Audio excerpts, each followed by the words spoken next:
Good morning. I am Katrina Lantos Sweat, and I have the pleasure and privilege of welcoming our honored guests and each one of you to the inaugural presentation of the Tom Lantos Human Rights Prize. Before I begin my remarks, I would like to draw your attention to two changes on the program. My niece, Charity Sunshine, a beautiful and talented young opera singer, was going to perform today, and her mother, Annette Lantos Tilleman-Dick, was going to offer our closing remarks. However, just a few days ago, Charity underwent emergency double lung transplant surgery at the Cleveland Clinic in Ohio, and my sister is by Charity's side as she faces this enormous challenge. I know they are both here with us in spirit, and I would ask you to send your warm wishes and prayers their way. I have been told that there is a familiar saying in Asia which states, "There is an invisible crimson thread that connects those who are destined to meet, regardless of time, place, or circumstance. The thread may stretch or tangle, but it will never break." I cannot help but think of this saying when I consider the deep friendship and unbreakable connection that existed between my late father, Congressman Tom Lantos, and today's award recipient, His Holiness the Dalai Lama. It would be hard to imagine two individuals from more different settings and circumstances in life. My father was a Hungarian Holocaust survivor who came to America as a penniless immigrant. His Holiness is the revered spiritual and political leader of the Tibetan people, who was forced to escape into exile in 1959 in the face of the brutal repression of his nation. Very different men from extraordinarily different lives.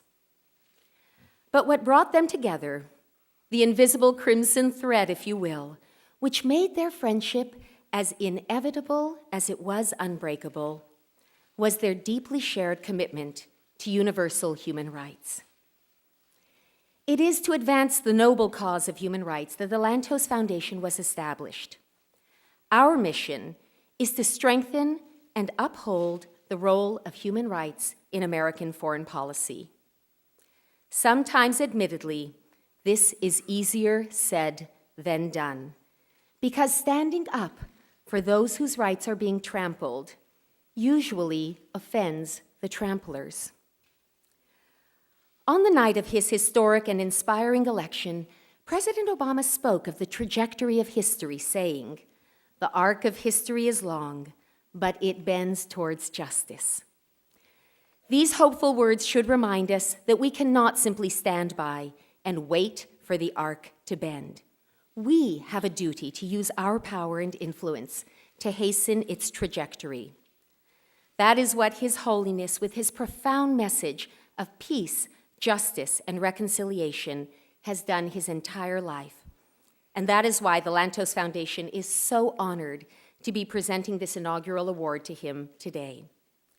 We have no doubt that the Dalai Lama is on the right side of history, and we hope that our country and our president will be standing there with him.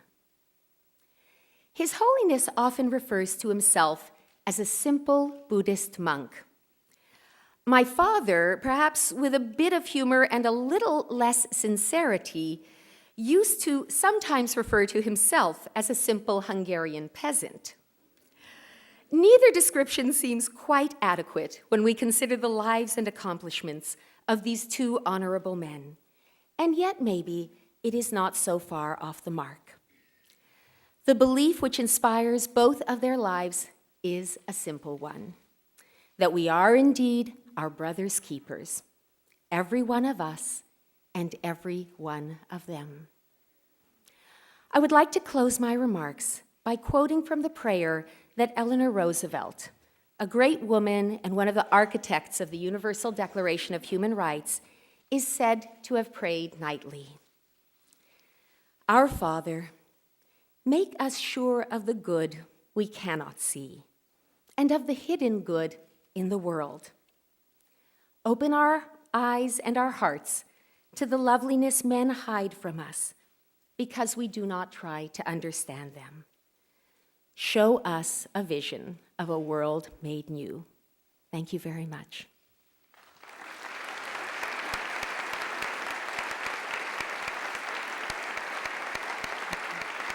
I am honored now to introduce the distinguished chairman of the House Foreign Affairs Committee and my late father's very good friend, Congressman Howard Berman. Following Chairman Berman's remarks, there will be a brief video presentation.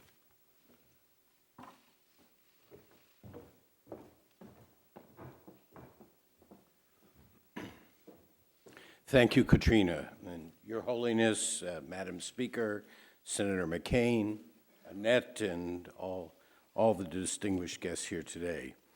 It's really a great honor for me to be part of this inaugural event, which awards the first Lantos Foundation Human Rights Prize. I've been asked to speak to you today about my dear friend and departed colleague, Tom Lantos. It's been a little over a year and a half since Tom passed away, and I can tell you that we sorely miss having Tom's strong and profound voice and his sense of history on foreign policy issues generally and human rights issues specifically.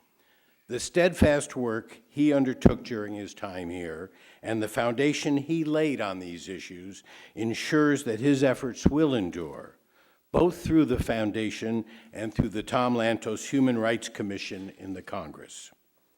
Many thousands of Americans have been elected to the U.S. House of Representatives. We come, we serve, and then we leave. Most of us are relatively soon forgotten. Tom is not one who will be forgotten. He will be remembered not only because of his unique background as a Holocaust survivor, but for the strength of his convictions and the power of his oratory. Tom had experienced personally what it meant to be hunted, to be oppressed, to be friendless, and to be without a champion. It was this experience that made him determined to become a defender of the rights of his fellow human beings, and he lived up to that commitment in a remarkable way.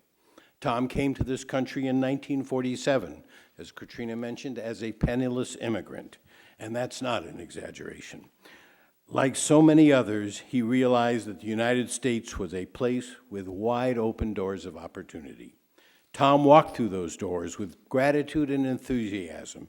He became a profoundly patriotic American, and he took every occasion to express gratitude for the opportunity he was given.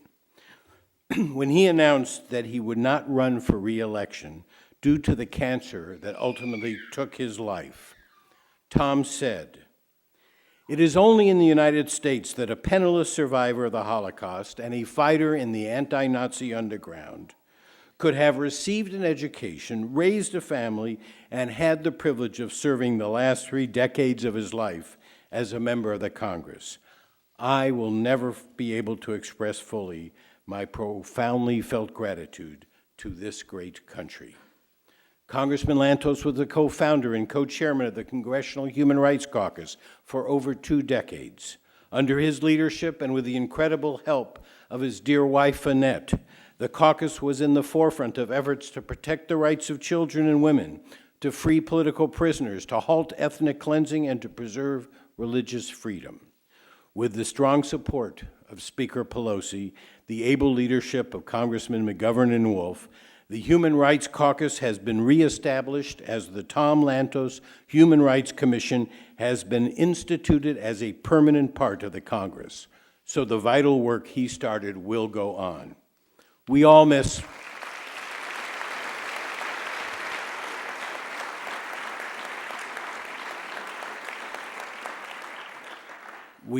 Tom, but today is a day of celebration for the proud legacy he left behind. The Lantos Foundation for Human Rights and Justice, which has been established to strengthen the role of human rights in American foreign policy, is awarding its inaugural Human Rights Prize to His Holiness the Dalai Lama, a great man of peace who I know Tom deeply, deeply admired. Just as Tom, throughout his life, used his eloquence and his passion to draw attention to the plight of oppressed people everywhere, The Lantos Prize will likewise focus the world's gaze on heroic individuals like the Dalai Lama, who through their brave example inspire us to more fully be our brother's keepers. Thank you.